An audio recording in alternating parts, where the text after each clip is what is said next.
Ceux qui t'ont enterré te verront te relever. Il y a des personnes qui, dans l'ombre, ont prié pour ta chute. Elles ont souri en silence quand tu pleurais. Elles ont espéré que tu ne te relèverais jamais. Elles ont profité de ton épuisement, trahi ta confiance, brisé ce qu'il te restait de courage. Elles ont pensé que ton silence était une défaite, que ton retrait était un abandon, que ton absence signifiait la fin. Mais ce qu'elles ont oublié, c'est qu'on ne sous-estime jamais une âme blessée. Parce qu'une âme blessée, ça apprend à se relever dans l'obscurité, à se reconstruire sans témoin, à se forger un mental qu'aucune trahison ne pourra briser. Pendant qu'elle riait, toi, tu réparais ton cœur en secret, tu renforçais ton esprit, tu apprenais à vivre sans validation, à respirer sans permission. Et retiens bien ça, le temps ne laisse jamais l'injustice régner éternellement. Il remet chacun à sa place, sans bruit, sans prévenir. Un jour viendra Dieu, où ces mêmes personnes assisteront impuissantes à ton élévation. Elles verront ton bonheur qu'elles ont tenté d'étouffer, ta lumière qu'elles ont voulu éteindre. Et elles comprendront trop tard que celui qu'elles avaient enterré est devenu un géant. Et toi, tu n'auras ni besoin de haine, ni de vengeance. Parce que ta réussite sera la seule réponse que le destin offrira à leur hypocrisie. Jesus, I come to you. I open my heart to your love. I acknowledge my pain. I acknowledge the hurt I carry. Jesus, forgive me. Jesus, forgive me. I forgive myself. I forgive myself. I forgive those who have caused me pain. I forgive them.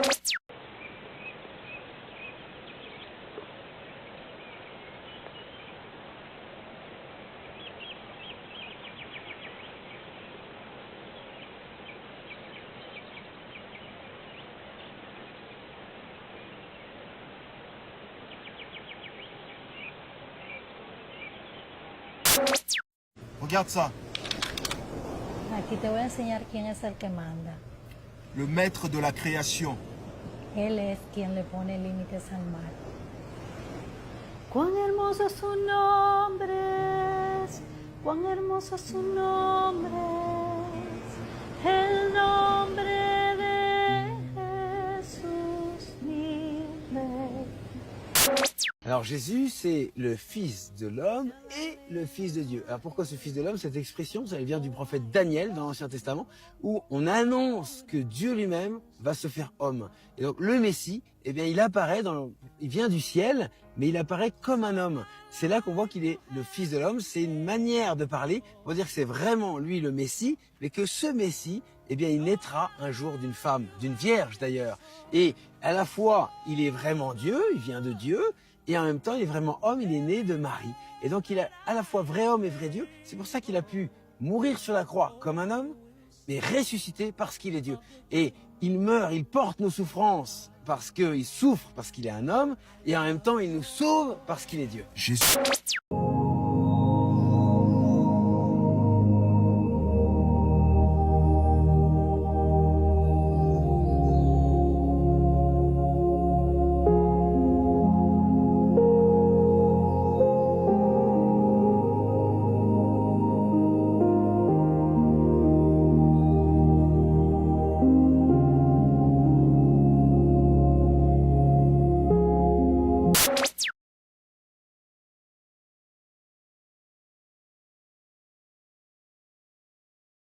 Il y a 25 ans de cela, Dieu disparut.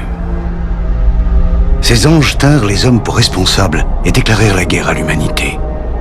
L'archange Gabriel se chargea de mener cette guerre d'extermination, espérant ainsi éradiquer l'espèce humaine et asseoir sa domination sur le monde. Certains anges supérieurs refusèrent de prendre parti, mais les anges inférieurs s'allièrent à Gabriel.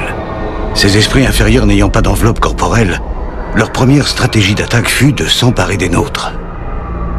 Pourtant, Michael, le plus grand de tous les archanges, choisit de défendre la cause des hommes. Avec son soutien, les survivants répliquèrent et ils bâtirent des forteresses afin de se défendre. Très vite se répandit une rumeur au sujet d'un bébé que Michael avait sauvé, un enfant destiné à devenir le sauveur de l'humanité. Celui qu'on appelle l'élu serait reconnaissable aux marques qu'il porte sur le corps. Gabriel et son armée battirent en retraite, et nous dûmes nous rendre à l'évidence non seulement que les anges existent bel et bien, mais surtout qu'ils sont nos ennemis les plus féroces.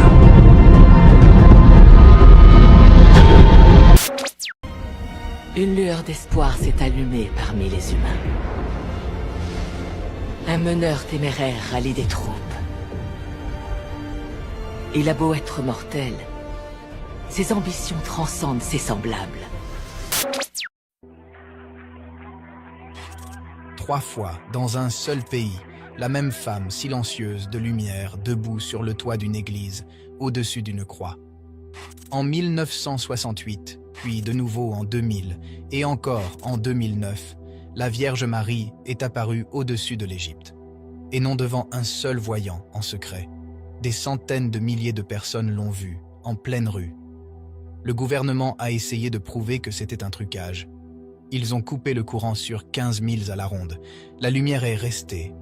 Ils ont évacué un quartier entier en pleine nuit. La lumière a brillé encore plus fort. Les musulmans l'ont vue, les chrétiens l'ont vue, les journaux l'ont photographiée. Et au cours des 3 apparitions, sur plus de 40 ans, elle n'a pas prononcé un seul mot. La question que presque personne ne prend le temps de poser est la plus importante de toutes. Pourquoi l'Égypte? Et pourquoi 3 fois? Reste avec moi, car la réponse est cachée dans une fuite vieille de 2000 ans et dans 3 dates que personne ne veut aligner. Tout a commencé dans la nuit du 2 avril 1968, dans la banlieue du Caire appelée Zaytoun. Un mécanicien musulman, Farouk Mohamed Atwa, leva les yeux et vit une femme debout sur la coupole de l'église copte Sainte-Marie. Il crut qu'elle allait sauter et cria pour qu'elle s'arrête. Puis la foule comprit ce qu'elle regardait, une figure de pure lumière qui bougeait, qui priait, se découpant contre la croix. Au cours des 3 années suivantes, on estime qu'1 million de personnes la virent. Al-Ahram, le journal le plus ancien et le plus respecté d'Égypte, envoya ses photographes et publia les images. La télévision d'État la filma. Et lorsque la police soupçonna un projecteur caché, elle fouilla la zone et ordonna de couper le courant sur 15 milles autour de l'église. L'apparition continua. Il ne restait plus rien d'où la lumière aurait pu venir. Maintenant, demande-toi quand tout cela s'est produit. En juin 1967, l'Égypte venait de subir une défaite écrasante et humiliante lors de la guerre des 6 jours. La nation était sous le choc, en deuil, terrifiée par ce qui allait venir. Et c'est dans ces ténèbres, moins d'1 an plus tard, que la Mère de Dieu apparut, silencieuse et lumineuse, nuit après nuit. Le pape copte Syrie VI mena une enquête et, le 5 mai 1968, déclara officiellement les apparitions authentiques. Même le ministère égyptien du tourisme publia sa propre confirmation et commença à imprimer des brochures. Un gouvernement à majorité musulmane reconnut publiquement que la Vierge Marie apparaissait au-dessus d'une église chrétienne. Ce détail, à lui seul, devrait te clouer sur place.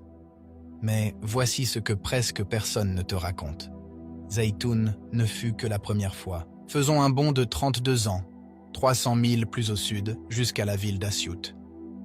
Dans la nuit du 17 août 2000, le ciel au-dessus de l'église copte Saint-Marc s'illumina. Les témoins décrivirent une figure lumineuse de la Vierge qui se déplaçait entre les 2 tours, entourée d'énormes colombes blanches, tandis que l'air se remplissait du parfum de l'encens. Des milliers de personnes se rassemblèrent chaque nuit pendant des mois, jusqu'en janvier 2001. Et de nouveau, les autorités tentèrent de démasquer une supercherie. Elles coupèrent le courant de toute la zone. Les lumières revinrent, intactes. Alors elles allèrent plus loin. Elles évacuèrent toute la zone de 10 heures du soir à 6 heures du matin, sans laisser personne approcher de l'église. Les lumières revinrent plus fortes que jamais. Et puis cela arriva une troisième fois, le 11 décembre 2009, sur une île du Nil appelée Warak, dans le Grand Caire. La toute première personne à voir la lumière fut, une fois encore, un musulman, un homme assis au café en face de l'église de la Vierge Marie et de l'Archange Michel. En quelques jours, plus de 200 000 personnes, chrétiens et musulmans ensemble, s'étaient rassemblés. Et cette fois, les témoins avaient quelque chose que ceux de 1968 n'avaient pas, les téléphones. Ils la filmèrent, même si malheureusement la qualité des images était encore mauvaise. Pour la première fois, l'une de ces apparitions se retrouva dans les téléphones, dans les vidéos, sur Internet. 3 apparitions, 41 ans, le même pays, le même silence de la Vierge et les mêmes foules de 2 religions fixant la même lumière. Alors maintenant, il faut nous la poser sérieusement, cette question. Pourquoi la Mère de Dieu continue-t-elle de revenir en Égypte? La première réponse est la plus ancienne. Ouvre l'évangile de Matthieu, chapitre 2. Lorsque le roi Hérode décida de tuer tous les enfants de Bethléem, un ange dit à Joseph de prendre l'enfant et sa mère et de fuir en Égypte.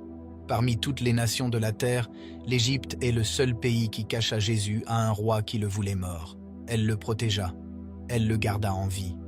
Et les 3 lieux qu'elle a choisis pour apparaître ne sont pas des points au hasard sur une carte. Ils se trouvent le long de la route traditionnelle parcourue par la Sainte Famille. Assiout, d'ailleurs, est rappelé comme le point le plus au sud qu'ils atteignirent, l'endroit où ils restèrent le plus longtemps. Alors, regarde ce qui se passe vraiment. 2000 ans plus tard, la mère qui jadis porta son fils en Égypte pour lui sauver la vie est en train de revenir vers la seule terre qui leur donna refuge. La deuxième réponse est dans les dates, et c'est là que cela cesse de ressembler à une coïncidence. Zaytoun arriva juste après le traumatisme de la guerre de 1967. Assiout arriva alors que la violence contre les chrétiens d'Égypte montait nettement dans tout le sud. Et Warak, elle apparut en décembre 2009 et quelques semaines plus tard, en janvier 2010, des hommes armés ouvrirent le feu sur les chrétiens coptes qui sortirent de la messe de la veille de Noël à Nag Hammadi. 1 an après, une église d'Alexandrie fut détruite par une bombe. Puis vinrent la Révolution, les églises brûlées, les martyrs. Aligne les 3 apparitions sur la souffrance des Coptes, et un schéma presque surprenant se dessine. Elle n'apparaît pas après la tragédie, pour consoler les survivants. Elle apparaît avant, comme pour dire « Je suis là. Je sais ce qui s'en vient, tu ne l'affronteras pas seul. » Ce qui nous amène au détail le plus étrange de tous, celui qui distingue l'Égypte de toute apparition célèbre dont tu aies jamais entendu parler. À Lourdes, Marie donna un nom. À Fatima, elle donna des secrets, des avertissements, une prophétie, le miracle du soleil. Mais en Égypte, dans les 3 apparitions, sur 41 ans, elle ne dit rien. Pas un mot. Elle se tenait simplement là, au-dessus de la croix, dans la lumière. Pourquoi ce silence? Pense à l'endroit où elle se trouvait. En Égypte, prêcher ouvertement l'évangile à ton voisin musulman peut te coûter ta liberté ou ta vie. Alors elle ne prêche pas, elle ne discute pas. Elle apparaît, tout simplement, dans le ciel ouvert, où un mécanicien musulman et une grand-mère copte voient exactement la même chose, au même instant. Dans une terre divisée par la religion, son silence devient le message. Elle ne prêche pas, elle n'accuse pas, et elle ne divise pas. Elle se montre. Et cette présence unit chrétiens et musulmans, car Marie n'appartient pas seulement à la mémoire chrétienne. Elle est honorée aussi dans l'islam, où le Coran l'appelle Mariam et la présente comme une femme pure, choisie par Dieu. Et il y a encore une couche de plus, écrite bien avant tout cela, 700 ans avant la naissance du Christ. Dans le livre d'Isaïe, chapitre 19, le prophète dit que le Seigneur chevauche une nuée légère et vient en Égypte. Il parle d'un autel au Seigneur au cœur même de la terre d'Égypte. Et il consigne une promesse qui stupéfia le monde antique. « Béni soit l'Égypte, mon peuple ». L'Église copte garde ces paroles depuis des siècles, convaincue que sa terre porte une vocation que peu d'autres comprennent. Que tu le lises comme une prophétie ou comme une providence, la concordance est difficile à écarter. La seule nation désignée par Isaïe comme bénie, la seule nation qui donna refuge à l'enfant Jésus, est la même nation où sa mère est désormais apparue, au grand jour, 3 fois de mémoire d'homme. Et le voici, enfin, le tableau complet, tout relié, 3 apparitions, dans une nation qui jadis sauva son fils. 3 moments, chacun au bord d'une tempête. Et un seul message, répété sans un seul mot. Tu n'as pas été oublié. Les foules de Zaytoun, d'Assiou, de Warak ne reçurent pas une prophétie à déchiffrer. Elles reçurent quelque chose de plus simple et de bien plus difficile à ignorer. La vue de leur propre mère, debout au-dessus de la croix, qui refuse de les laisser dans l'obscurité. C'est peut-être là la vraie raison pour laquelle elles continuent de revenir en Égypte. Non pas pour expliquer, pour rester. Si cela t'a touché, prends son message venu d'Égypte et fais le tien. Écris-le dans les commentaires et prie-le ce soir pour tous ceux qui vivent encore dans l'obscurité. Mère de la lumière, protège-nous et illumine nos nuits. Partage cette vidéo et n'oublie pas de t'abonner à la chaîne. Que Dieu nous bénisse tous.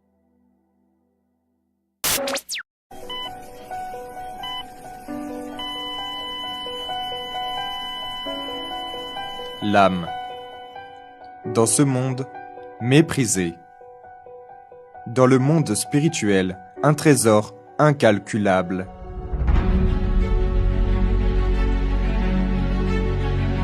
En ce moment, il y a une bataille entre la lumière et les ténèbres à cause d'elle. D'un côté Dieu et de l'autre côté le diable, attendant la décision de chacun. L'être humain lutte, travaille, fait tout pour garantir son futur. Il investit pour avoir un beau corps, recherche la connaissance, la formation, des conquêtes, mais laisse son âme de côté. Tandis que le monde voit une telle personne comme intelligente, prudente et à succès, le Seigneur Jésus lui donne un autre nom. Insensé. Cette nuit même ton âme te sera redemandée. Et ce que tu as préparé, pour qui cela sera-t-il? L'âme n'a ni couleur, ni sexe, ni âge, mais elle est là en vous. Lorsque vous ressentez une douleur, en réalité, c'est elle qui la ressent, à tel point que lorsque quelqu'un meurt, on peut faire ce que l'on veut avec le corps qui n'aura pas de réaction, car c'est l'âme qui exprime les sentiments d'une personne. Mais contrairement au corps qui redevient poussière, notre âme est éternelle, et beaucoup partent sans s'en soucier. Le système a monté les dormeurs contre les éveillés. C'est l'une de ses stratégies les plus efficaces et les plus anciennes. Quand il ne peut plus contrôler ceux qui se réveillent, il sème la peur chez ceux qui dorment encore. Il retourne les uns contre les autres. Il crée la division, non par la force, mais par l'illusion. Ceux qui doutent, ceux qui questionnent, ceux qui voient au-delà du voile, deviennent les ennemis publics, non pas parce qu'ils font du mal, mais parce qu'ils dérangent la paix artificielle dans laquelle les autres ont trouvé refuge. Car oui, l'éveil est inconfortable. Il demande à renoncer à ses croyances, à ses sécurités, à ses automatismes. Et beaucoup préfèrent détester celui qui les confronte plutôt que de regarder en face ce que cela vient secouer en eux. Alors, le système alimente les peurs. Il dit que les éveillés sont dangereux, instables, extrêmes, qu'ils sont un risque pour la société, pour l'ordre, pour cette fausse paix. Et les dormeurs apeurés prennent le relais. Ils deviennent les gardiens d'une matrice qu'ils ne comprennent même pas. Ils se lèvent, non pas pour défendre la vérité, mais pour protéger leur confort, et ils se drapent de bonne conscience. Et dans ce renversement tragique, le mensonge se fait passer pour la sagesse, et la lucidité devient une menace. Voilà le piège, voilà le drame. Le système n'a même plus besoin de se battre. Ce sont les consciences anesthésiées qui font le travail à sa place. Les moqueries, les rejets, les accusations viennent rarement d'en haut. Elles viennent de ceux qui sont encore attachés aux barreaux de leur propre cage et qui haïssent qu'on en montre la clé. Mais si tu es éveillé, ne te retourne pas contre eux. Ne les combats pas avec les mêmes armes. Souviens-toi, tu as été aussi, toi, endormi. Et c'est parce que quelqu'un, quelque part, a tenu sa lumière que tu as pu voir autrement. Alors juste, tiens-toi debout, pas dans la haine, pas dans l'arrogance, mais dans la constance, dans la fidélité à ce que tu sais être vrai, dans cette solitude sacrée de ceux qui avancent devant. Le temps viendra où les rôles s'inverseront. Et ce jour-là, on se souviendra de ceux qui ont vu et qui ont eu le courage de rester debout, malgré la tempête et tous ces regards.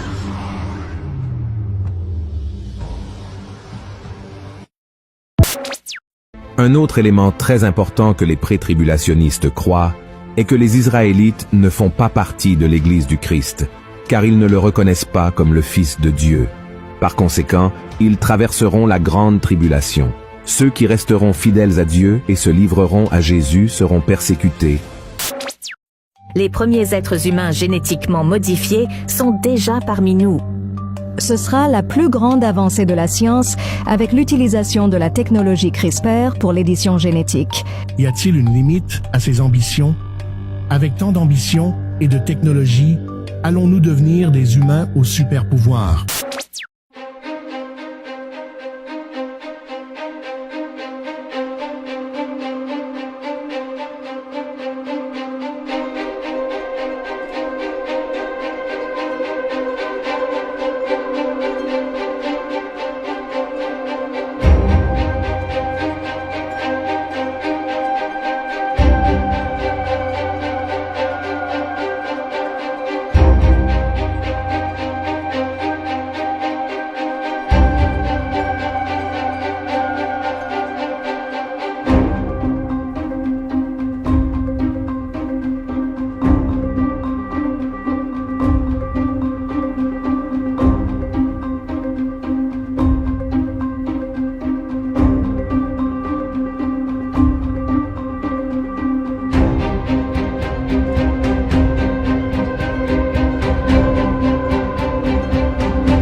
On vient d'apprendre que ce Français fait des déclarations choquantes devenir virales. Il dit en ce moment, vous allez remarquer, dans notre corps et dans notre tête, il se passe des choses bizarres ces derniers mois. Voici ses propos. Je sais pas si t'as remarqué, mais dans notre corps et dans notre tête, en ce moment, il se passe des choses bizarres ces derniers mois. Genre, on est 90% de la population à avoir ce symptôme. Déjà en France, c'est sûr. Déjà, sans raison particulière, on est anxieux en ce moment. On mange beaucoup sans se sentir rassasié aussi. Beaucoup de personnes ressentent des douleurs dans leurs articulations. On est toujours fatigué, même si on dort pendant 7 ou 8 heures d'affilée, on se réveille avec de la fatigue et même la journée, le corps est épuisé. Il y a aussi ces douleurs à la tête qui viennent soudainement sans explication. On a le ventre gonflé et on a du mal à évacuer. Est-ce que toi aussi tu te réveilles soudainement dans la nuit sans raison? Et est-ce que tu as remarqué que ces derniers temps, on a l'impression que le temps s'est accéléré. Il passe de plus en plus vite. C'est juste incroyable. Alors les amis, vous allez me confirmer dans les commentaires, mais on est énormément en France en ce moment à ressentir tous ces symptômes. Un chien serait mort d'un virus au Québec et plusieurs animaux ont des risques d'infection. Le parovirus, qui est une infection mortelle pour les chiens, circule actuellement au Québec et surtout dans l'Estrie ainsi que Montréal. Et plus d'une vingtaine de cas ont été signalés ce mois-ci. L'infection se transmet par le contact entre chiens, notamment lorsqu'ils jouent entre eux. Toutefois, il existe un vaccin pour rendre l'infection moins dangereuse et réduire les risques de contamination. Et abonne-toi pour tout savoir du Québec.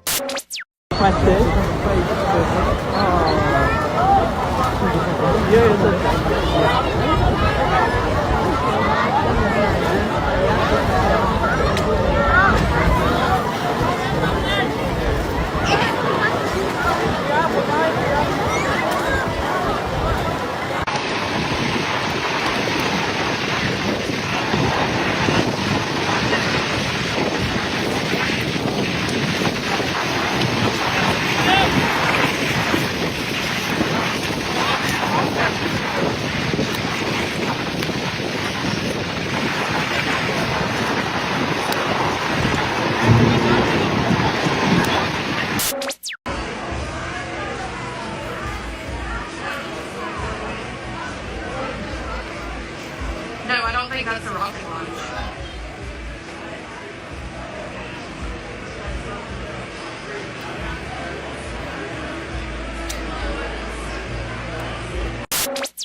Regarde, il arrive des choses effrayantes à la chanteuse Madonna. Et tu vas voir, ça fait froid dans le dos. Et tout ça s'est passé lors d'un concert. Ici, on voit une personne qui lui donne un objet étrange dans les mains. Ensuite, Madonna s'avance. Mais d'abord, regarde bien le décor. On voit des personnes qui imitent Jésus. Et ça, c'est que le début. Car attends, en réalité, ce qui s'est passé, c'est qu'elle a carrément invoqué un démon sur scène. Et la place des danseurs n'a pas été laissée au hasard. En plus du pentagramme sur scène. Et vraiment, ce qui est effrayant, c'est que ça a marché. Regarde. On voit clairement la forme des démons. Le concert rituel a bien marché. Et là, voici la chanteuse Madonna qui danse bizarrement à Times Square. On dirait clairement un robot. Et oui, jouer avec le diable peut coûter cher. Mais malgré ça, ses concerts à elle sont souvent remplis. Et toi, tu en penses quoi? Allez, salut. Oh my god! Big hail! Big hail! Oh, yeah, Big hail! That's window breaking. Oh my god! Oh my god!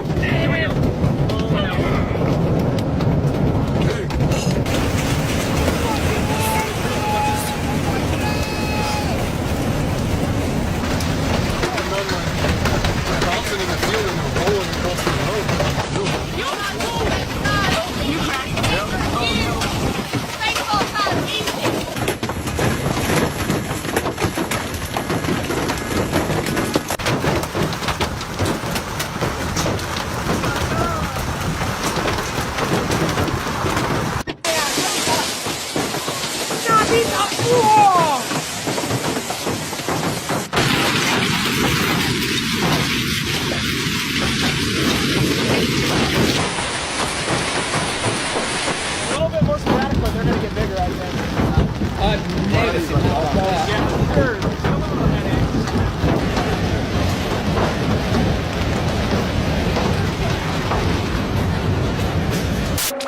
Whole thing. All at once. Today. And this is on top of Nova Scotia, New Jersey, and the entire western side.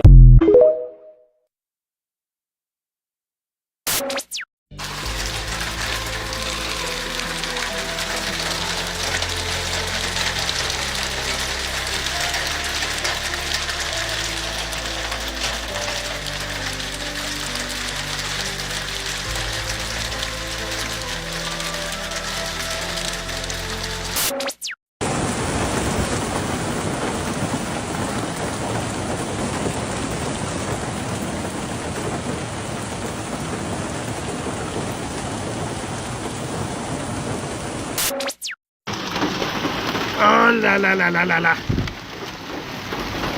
L'enfer sur nos cieux! Mon char, tabarnak! Je suis pas sûr que c'est une bonne idée quand je m'aurais mis en dessous d'un arbre, par exemple. Mais bon. Je le protège du mieux que je peux. Aïe, non! Je viens de recevoir de la glace.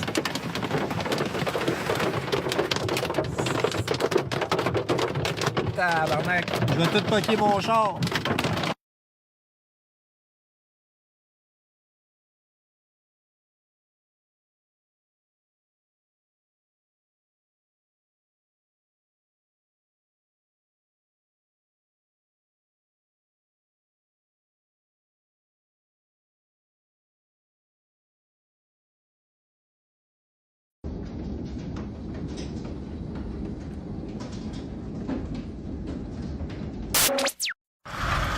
Des grêlons de plusieurs centimètres s'abattent avec fracas.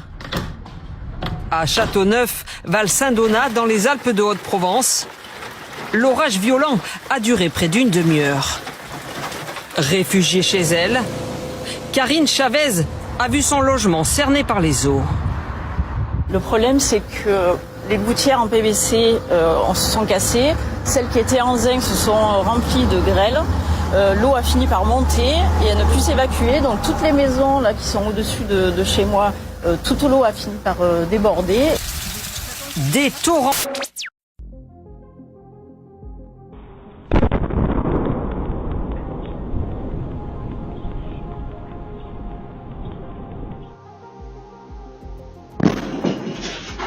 What the fuck was that?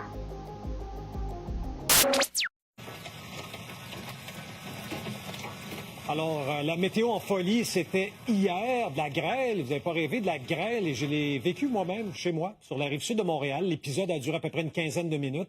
Assez particulier que ça se produise fin mai, début juin. Simon Legault, météorologue chez Environnement Canada, est là pour analyser le phénomène. Bonjour, Monsieur Legault. Si ça, c'est pas des fils de pute.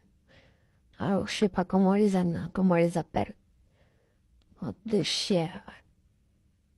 Sion de merde.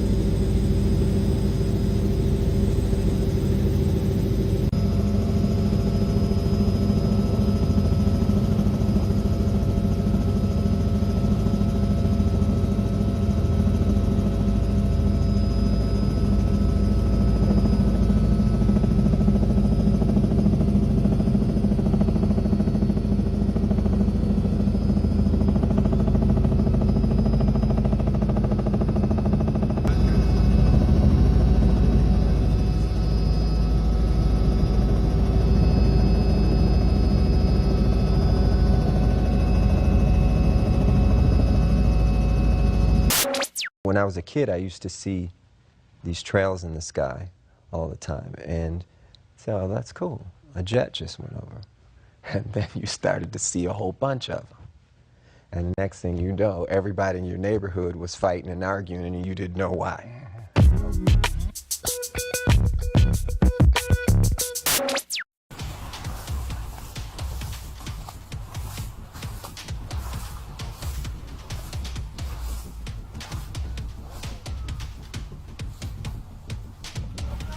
I know there's a lot of water. You're going to need to hop on out with us, okay?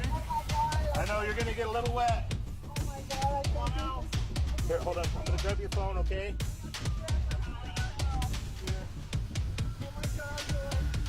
Oh my God. All right, hold on. We'll grab your bag. I'm going to carry you, okay?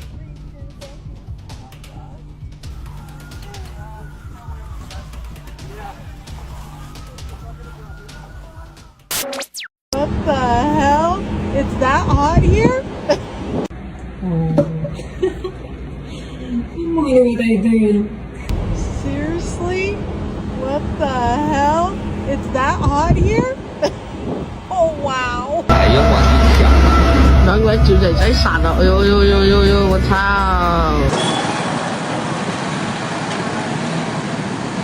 ！So bad. Oh my god. Are you fucking kidding me, bro? Are you kidding me?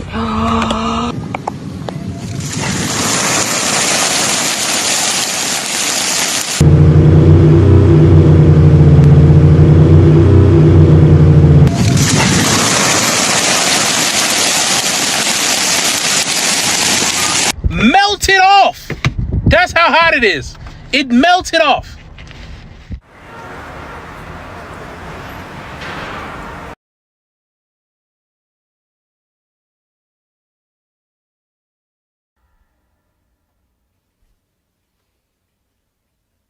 Ceci est notre structure, une sorte de programme de chargement. On peut y afficher ce qu'on veut, vêtements ou équipements, armes à feu, simulateur d'entraînement, tout ce qui nous est nécessaire. Tu veux dire qu'on est dans un programme informatique? Est-ce vraiment si invraisemblable? Ta tenue est différente, plus de relais dans les bras ou le crâne, tu as changé de coiffure.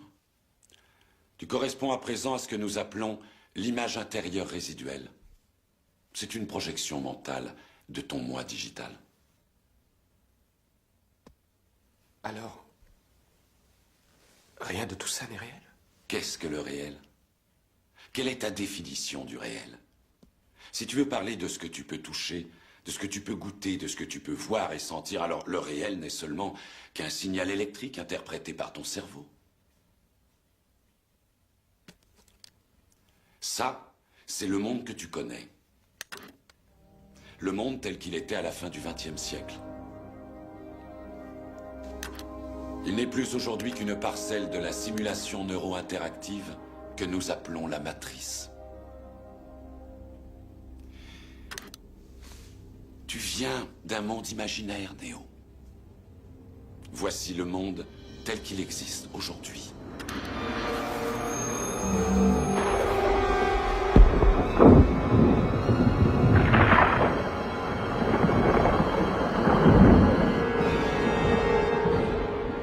Bienvenue dans le désert du réel.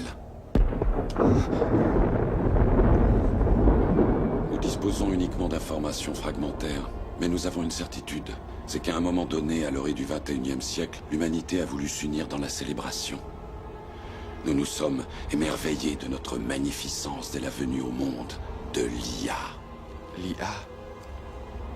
Tu veux dire l'intelligence artificielle? Une conscience unique qui s'est répandue dans toute une génération de machines. Nous ignorons qui a frappé le premier, nous ou elle. Mais nous savons que c'est l'humanité qui a assombri le ciel.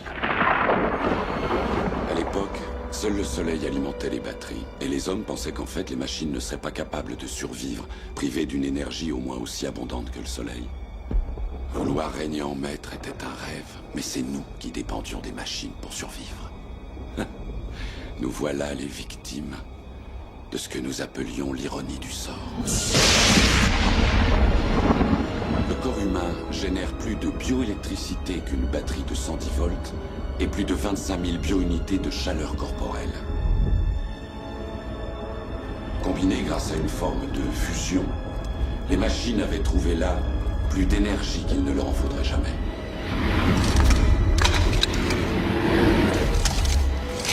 Il y a des champs, Néo, des champs à perte de vue. Les humains ne viennent plus au monde naturellement. Elles nous cultivent.